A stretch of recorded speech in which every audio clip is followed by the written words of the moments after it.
Hey everyone, today I'm going to show you how to make all the dough for any kind of pastry. Now this is the secret.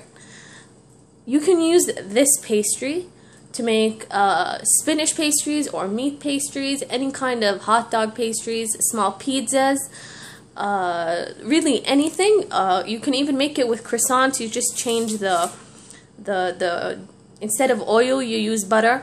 So let's get started. This is what you're gonna need. You're gonna need 3 cups of all-purpose flour.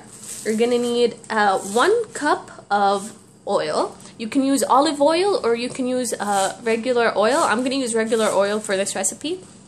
We're gonna need half a cup of water to 3/4 of a cup of water, and I'm gonna explain why in a second. We're gonna need 2 teaspoons of yeast and 1.5 teaspoons of salt. Also, you should put relatively good amount of salt for this, not over the top. You do want to keep it healthy, but if the dough does not have a good amount of salt, it's going to taste weird and lacking. So this is what we're going to do first.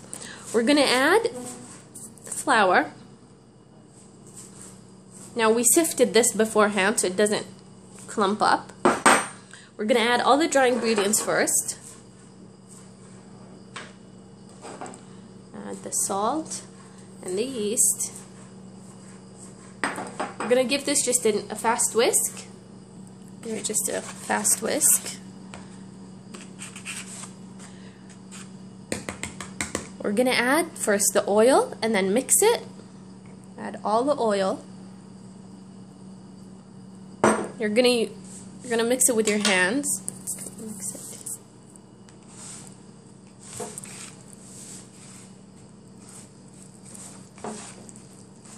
Now a tip while we're mixing this, what you want to do is for every 3 cups of flour you're going to put 3/4 of a cup of water. So if you want to make double the quantity, instead of 3 cups of water you're going to add, instead of 3 cups of flour you're going to add 6 cups, and then you're going to multiply all the other ingredients by 2.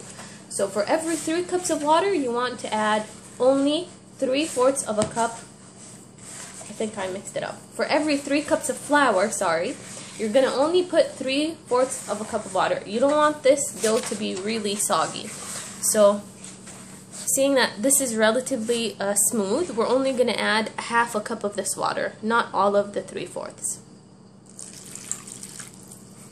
Yes. We're going to mix this really well. You want it to be really, really smooth. And because it has yeast, we're going to let it rest for about half an hour. Keep it somewhere warm, preferably the oven. Okay, so the consistency of this is relatively soft. We're going to put it in a plastic bag, and then we're going to put it in the oven for half an hour. Now this dough, you can put it, like I said in the beginning of the video, can you make it for any kind of pastries. It's going to be really nice and soft, so we're going to put this in the oven. We're going to put this. Okay, it's ready to make any kind of pastries you like. Enjoy!